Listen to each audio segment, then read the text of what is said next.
तो भाई लोग, इस हफ्ते कुछ ऐसे बेहतरीन अपडेट्स हैं जिन्हें सुनकर आपका दिल खुश हो जाएगा। सुनने में आ रहा है कि लोकी सीरीज वापस आ रहा है, शक्तिमान की भी एंट्री हो चुकी है और फैंटास्टिक फोर मूवी की शूटिंग 2 हफ्ते में कंप्लीट हो जाएगी। साथ ही वांडा और डॉक्टर डूम के रिलेशनशिप को क्लियर करते हुए ये भी बताया गया है कि वांडा डूम्सडे में डॉक्टर डूम की मदद लेगी अपने डार्क होल्ड वाले कांड को रिवर्स करने में। इनके बीच लव एंगल नहीं है, बल्कि वांडा के साथ कई टाइम ट्रेवल है। अब इस पर हम आगे डिटेल्स में बात करेंगे। फिलहाल कई सारी न्यूज, लीक्स और र्यूमर के साथ थ्योरी पर भी बात होगी। तो मेरे भाई, चैनल पे नए हो तो चैनल को सब्सक्राइब करना, साथ ही वीडियो को लाइक भी कर देना। मैं हूँ C53 से वॉचर और द वॉचर शो पे आप सभी का स्वागत करता हूँ। तो रिसेंट में ही D23 ब्राजील हुआ। वहाँ इनके मेकर से पूछा गया क्या कभी फ्यूचर में हमें लोकी सीजन 3 देखने को मिलेगा। इनका जवाब आया कि लोकी सीरीज के लिए हमेशा चांस है। मुझे लगता है कि ऐसा हो भी सकता है, क्योंकि कुछ समय पहले जब मार्वल स्टूडियोज कैंग के कांड को डील कर रही थी, तब एक इनसाइडर से लोकी सीजन 3 की पूरी रिपोर्ट सामने आई। मैंने इस पर ऑलरेडी एक वीडियो बना दी है, जहां अब स्टूडियोज ने लोकी सीजन 3 के लिए कुछ नया प्लान किया है। इनमें इनका सबसे पहला मुद्दा था कि ये कैंग की कहानी को लोकी सीजन 3 में ही खत्म कर देंगे। कैंग के variant Immortus, Ramatut, Scarlet Centurion, Victor Timely, He Who Remains और मिस्टर ग्रिफिन, ये सभी कैरेक्टर आगे हमें लोकी सीजन 3 में देखने को मिल सकते हैं अगर इस पे काम किया गया तो। और भी डिटेल्स और थ्योरी के साथ मैंने इस वीडियो में लोकी सीजन 3 को पूरा कवर किया है। एक बार इस वीडियो को जरूर देख लेना। फिलहाल अगर हमें लोकी सीजन 3 देखने को मिलता है तो ये डूम्सडे के बाद ही दिखाया जाएगा। वहीं अगर हम लोकी सीजन 3 की इम्पोर्टेंस को समझें तो ये इन 2 रीजन के लिए जरूरी है। नंबर 1, कैंग का फिनाले। नंबर 2, ह्यू रिमेंस, रवोना, विक्टर टाइमली के कैरेक्टर को फुल्ली आर्क देना। इन कैरेक्टर्स की स्टोरी कंप्लीट नहीं हुई है और ये भी रहना बाकी रह गया है। वहीं डिज्नी के CEO यही चाहते हैं कि मार्वल स्टूडियोज उन्हीं चीजों पे काम करे जिनकी फैन डिमांड रखते हैं। तो अगर लोकी सीजन 3 के लिए अच्छे विचार बन रहे हैं तो हम जैसे क्रिएटर तो खुश होंगे ही। वहीं इसके बाद डूम्सडे को लेकर वांडा से ये भी साफ कर दिया गया है कि अवेंजर्स डूम्सडे में वांडा और डॉक्टर डूम के साथ रहेंगी। ये कपल जैसा नहीं है, बल्कि वांडा ने जो कुछ डार्क होल्ड की पावर से करप्ट होकर जो किया है उसको वो अनडन करेंगी। अब ये सारा काम मैजिक से होने वाला है, तो डॉक्टर डूम और वांडा का ये फेस जहाँ RDJ डॉक्टर डूम मैजिक के साथ नजर आएंगे, वो भी देखने को मिलेगा। यही मैं आपको डॉक्टर डूम के बारे में ये भी बता दूं कि डॉक्टर डूम ने डार्क होल्ड जैसी कई बुक्स को पढ़ा है, साथ ही वो सॉर्सरी का मास्टर भी है। उसने कई साल डॉक्टर स्ट्रेंज के हाथों पर रिसर्च किया है कि वो स्पेल करने से पहले किस ढंग से हाथों को आकृति देते हैं। कॉमिक्स में कई बार डॉक्टर स्ट्रेंज डॉक्टर डूम के सामने नहीं टिक पाए और सीक्रेट्स वॉर में जब ये इवेंट हुआ था कि जब बैटल वर्ल्ड को बनाया जा रहा था, तब डॉक्टर स्ट्रेंज इसी वजह से डॉक्टर डूम का साथ देते हुए नजर आए थे। तो जितना भी कुछ सोचा है डॉक्टर डूम के बारे में, केविन फाइगी उससे भी ज्यादा देने वाले हैं। वहीं सबसे पहले RDJ डॉक्टर डूम हमें फैंटास्टिक फोर मूवी में देखने को मिलेंगे। इनका रोल 20 मिनट के आसपास का ही होगा। डॉक्टर डूम का ओरिजिन हमें इस मूवी में नहीं दिखाया जाएगा, बल्कि ये चीज हमें अवेंजर्स डूम्सडे में देखने को मिलेगी। वहीं अब फैंटास्टिक फोर मूवी को लेकर इसकी स्टोरी लाइन से कई सारी चीजें सामने आ गई हैं, जैसे फैंटास्टिक फोर TVA से मिलेंगे और मल्टीवर्स मर रहा है इसके बारे में समझेंगे। अब यहाँ ये मल्टीवर्स मर क्यों रहा है, इसके पीछे भी कई सारे रीजन हैं। Number 1, incursion. नंबर 2, टाइमलाइंस का उलझना। नंबर 3, एंकर बींग्स का अचानक से गायब हो जाना। वहीं इस मूवी में एक स्पेस राफ्ट आर्क भी दिखाया जाएगा, जो मल्टीवर्स के हर एक एंकर बींग को एक साथ सेव करने के लिए बनाया होगा। जब मल्टीवर्स खत्म हो रहा होगा तो इधर TVA इन्हीं एंकर बींग्स को बचाएगी इसी राफ्ट के सहारे। तो क्या अब हम इस चीज को मान ले कि जब मल्टीवर्स खत्म होगा तब सभी एंकर बींग्स TVA में होंगे, इंक्लूडेड फैंटास्टिक फोर? तो मल्टीवर्सल ट्री भी डेड हो गया होगा और तब लोकी TVA में आकर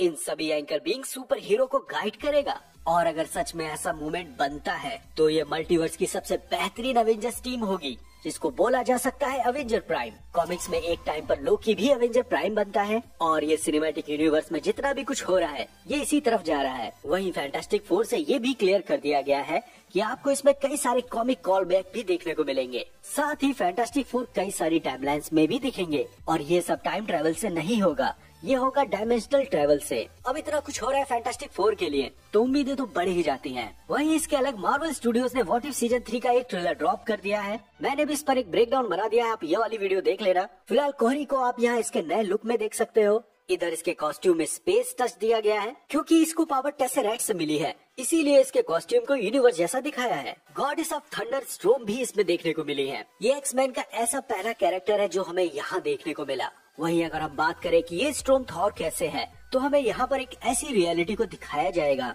जहाँ दो सुपर हीरोज मिलकर एक नई कहानी बुनते हैं।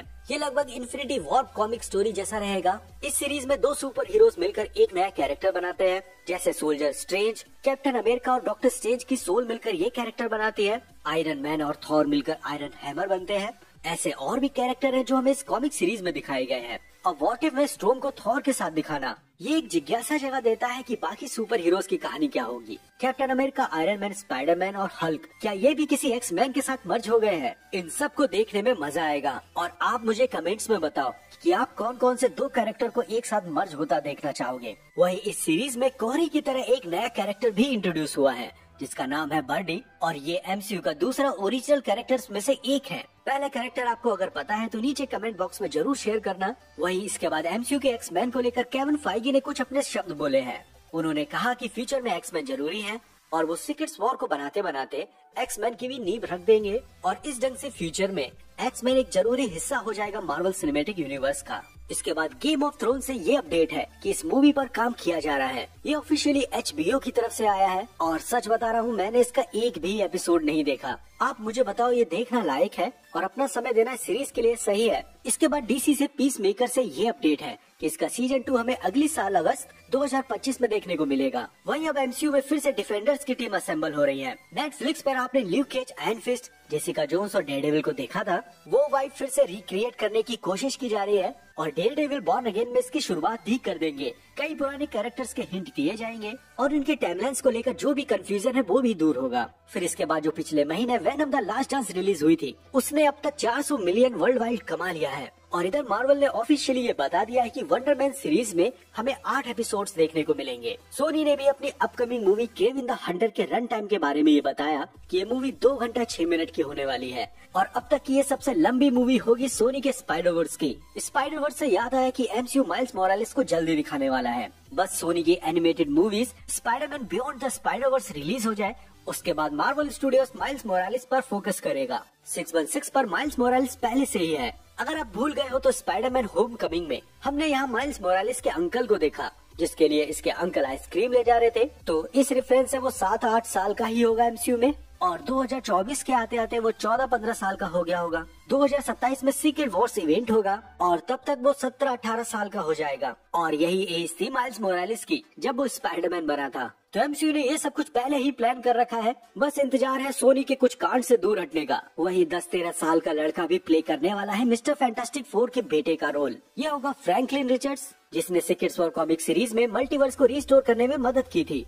ये कई तरह के पॉकेट डायमेंशन बना सकता है। फिलहाल रूमर्स के हिसाब से फ्रैंकलिन का एक मेन रोल होगा एवेंजर डूम्सडे में। वही एमसीयू के एक्स-मैन के लिए जो विलन डिसाइड किया गया है एपोकलिप्स, इसको रॉक भी प्ले कर सकते हैं। अब इस कास्टिंग को लेकर फैंस दो चीजों में बट गए हैं। कुछ लोग इस कास्टिंग से खुश हैं, कुछ नहीं। आप किस साइड हो ये कमेंट बॉक्स में बता दो। इसके बाद मार्वल के इटर्नल्स को लेकर केविन फाइगी ने कुछ कहा है। उन्होंने बोला है कि कोई ऐसा पल आएगा कि हम इटर्नल्स को वापस लेके आएंगे। अब इससे ये तो क्लियर हो गया कि हमें इटर्नल मूवी तो नहीं देखने को मिलेगी, बल्कि इटर्नल्स को अलग अलग प्रोजेक्ट में अलग अलग सुपर हीरोज और मूवीज के साथ दिखाया जाएगा। और यही चीज ये मूवी डिजर्व भी करती है, क्योंकि जो चीज कॉमिक्स में है वो आप यहाँ दिखाओगे नहीं, और अगर दिखाओगे भी तो उसके लिए आपके पास स्टोरी लाइन नहीं है। तो अगर स्टोरी अच्छी हो तो हम क्यों नहीं देखना चाहेंगे। इसीलिए डिज्नी और मार्वल के बीच में ये चल रहा है कि वो कुछ सीरीज के अगले सीजन को ही दिखाएंगे। अब तक इनमें 4 नाम सामने आए हैं। पहला है डेयरडेविल बॉर्न अगेन, दूसरा है मून नाइट, तीसरा है हॉकाई और चौथा है शी हल्क। बाकी सबका तो समझ में आता है, लेकिन ये शी हल्क क्यों? I don't know. कुछ अच्छा सोचा हो या शायद इस कैरेक्टर को फिर से बेहतर करने की कोशिश की जाएगी।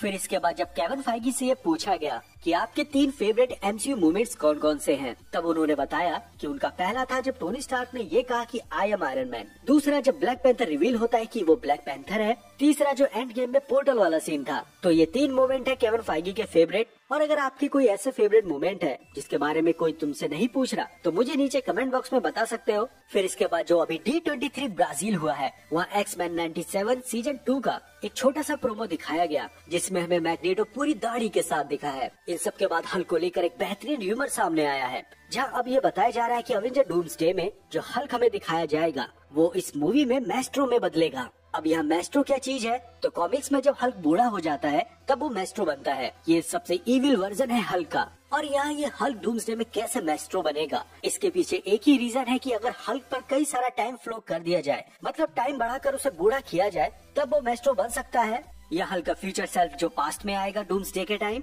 या कोई ऐसा वेरिएंट जो मैस्ट्रो हो। फिलहाल हल्क को लेकर ये सारी चीजें सामने आ रही है। खुशी इस बात से है कि हमारे फेवरेट हल्क को भी एक आर्क देने की कोशिश की जा रही है, तो ये अच्छा है। वहीं इसके बाद डॉक्टर डूम को लेकर मार्वल स्टूडियोज ने अपने इरादे जाहिर किए हैं। स्टूडियोज कह रहा है कि मल्टीवर्सल सागा के बाद वो डॉक्टर डूम को दोबारा यूज नहीं करेगा। हम सबको आगे एक नया विलन मिलेगा और डॉक्टर डूम की कहानी मल्टीवर्स तक सिमट कर रह जाएगी। मल्टीवर्स सागा के बाद हमें म्यूटेंट सागा देखने को मिलेगी, जहां मार्वल अपना नया कैरेक्टर कैप्टन ब्रिटेन को इंट्रोड्यूस करने के इरादे में है। फिर इसके बाद अमेज़न की स्पाइडरमैन नोयर से कई सारे फुटेज सामने आए हैं, जहां आप इस सीरीज के बिहाइंड द सीन्स को देख सकते हैं। यहाँ निकोलस केजमैन है जो स्पाइडरमैन नोयर का रोल प्ले कर रहे हैं। फिलहाल मैं तो एक्साइटेड हूँ इस सीरीज के लिए। सोनी ने इस सीरीज के बारे में कहा है कि ये स्पाइडरवर्स का हिस्सा नहीं है, मतलब जो स्पाइडरमैन नोयर के साथ हो रहा है वो अपनी एक अलग ही टाइमलाइन की कहानी है। मुझे पता है कि यहाँ पर क्या गोली घुमाई जा रही है, देखना है फ्यूचर में स्पाइडरवर्स में जरूर दिखाई देगा। फिलहाल जाने दो, बाकी स्पाइडरमैन पर फोकस करते हैं। Your friendly neighbourhood Spiderman series हमें जो देखने को मिलेगी और जो इसका ओपनिंग सॉन्ग होने वाला है वो 1960 के ओरिजिनल थीम सॉन्ग पर बेस होगा, या बोल सकते हैं कि ये वही होगा। इन सब के अलावा स्पाइडरमैन के और भी एनिमेटेड शो हैं जो काफी हिट भी साबित हुए हैं। इनमें से जो सबसे फेवरेट है हमारी 96 की एनिमेटेड सीरीज, फिर डिज्नी सीरीज में आने वाला स्पाइडरमैन, एक दो सीरीज और भी थी जिनको फैंस ने बिल्कुल भी पसंद नहीं किया। फिर इसके बाद जो हमें अगाथा ऑल अलोंग में लेडी डेथ देखने को मिली, उनकी तरफ से ये बताया जा रहा है कि मार्वल स्टूडियोज इनको आगे अपने कई अपकमिंग प्रोजेक्ट में दिखाएगा। इस कैरेक्टर को एमसीयू ने बेकार कर दिया। लेडी डेथ मतलब थैनोस, अगर इन दोनों को एक साथ नहीं दिखा सकते तो मेरी मानो फ्यूचर में मत दिखाओ इसे। लेडी डेथ को कॉमिक्स में बस इसीलिए पसंद किया गया कि थैनोस उसे प्यार करता था और डेडपुल भैया भी इसके चक्कर में लग गए थे। यही दो स्टोरी है लेडी डेथ से जुड़ी हुई कॉमिक्स में जो सबको पसंद आई है। हमें नहीं देखना अगाथा के साथ इसका चुम्बन, हमें डेडपुल और थैनोस चाहिए लेडी डेथ के साथ। फिलहाल गुस्से को साइड रखते हैं, आगे बढ़ते हैं। तो बॉलीवुड एक्टर वरुण धवन, इनसे बात चल रही है रूसो ब्रदर्स की कि ये फ्यूचर में एमसीयू के किसी बड़े प्रोजेक्ट में नजर आ सकते हैं। ऐसे ही सेम र्यूमर धनुष की तरफ से भी आए थे। आई नो इंडिया में बहुत ऑडियंस है मार्वल की, इसीलिए कई सारे बॉलीवुड एक्टर्स का नाम सामने आ रहा है। और अब मुझे इस चीज पर कुछ कहना है। यहाँ पर मार्वल स्टूडियोज के पास एक बहुत बेहतरीन चांस है कि वो हमें एक ऐसी टाइमलाइन दिखा दे जहाँ के सभी सुपर हीरोज इंडिया से हों। अब इससे होगा ये कि कई सारे इंडियन एक्टर्स होंगे, मार्वल स्टूडियोज और उनकी भरोसेमंद कहानी होंगी,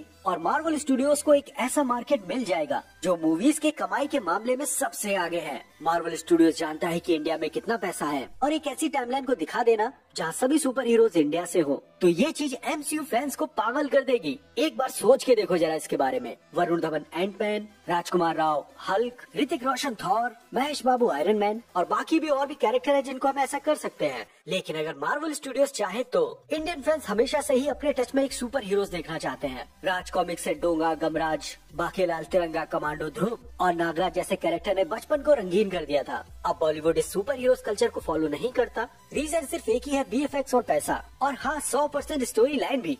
लेकिन जब यही सब ना हो तो आप कितने भी अच्छे सुपर हीरोज लेके आ जाओ, आपका सुपर हीरो नहीं चलेगा। सुपर हीरो फैन में एक जॉनरा ये भी है कि वो कैरेक्टर्स को बहुत ही डीप समझते हैं, उसके बारे में कॉमिक्स पढ़ते हैं, जितनी इन्फॉर्मेशन जानने के लिए चाहिए वो उससे ज्यादा इस पर ध्यान देते हैं। यही चीज एमसीयू के साथ भी है। कुछ लोग मार्वल सिनेमैटिक यूनिवर्स से मार्वल फैन बने हैं, वहीं दूसरी तरफ कुछ लोग और भी हैं जो मार्वल कॉमिक्स से ही मार्वल के फैन बन गए थे। और इस समय जब हम इतनी साइफाई रिक एंड मॉर्टी जैसी सीरीज देख रहे हैं, साथ ही विज्ञान की इतनी गहरी समझ के साथ जब इसको बनाया जाता है, तब सुपर हीरोज जैसी चीजें उभर के आती हैं। समय बदल चुका है, इन्फॉर्मेशन हवा में तैर रही है, और अगर आप 90s के एरा को इस समय जिंदा करते हो तो भाई सॉरी शक्तिमान। हम समझते हैं कि शक्तिमान खुद एक तरह की लेगेसी है और मुकेश खन्ना अपनी इस लेगेसी को किसी और के हाथों में नहीं जाने दे सकते। आपका सोचना बिल्कुल सही है, लेकिन बीच का भी एक रास्ता होता है। आपने जो 90s का एरा जिया, आपने हमें दूरदर्शन पे दिखा दिया। हम इस चीज को देख के खुश हैं, लेकिन इस समय के हिसाब से जो शक्तिमान के मोरल वैल्यूज हैं, वो ये जनरेशन कैसे डील करेगी? क्योंकि मोदी जी ने कहा है ये कैन डू जनरेशन। तो भाई लोग, ये थे इस हफ्ते के कुछ बड़े अपडेट्स। आई होप आपको वीडियो पसंद आई होगी।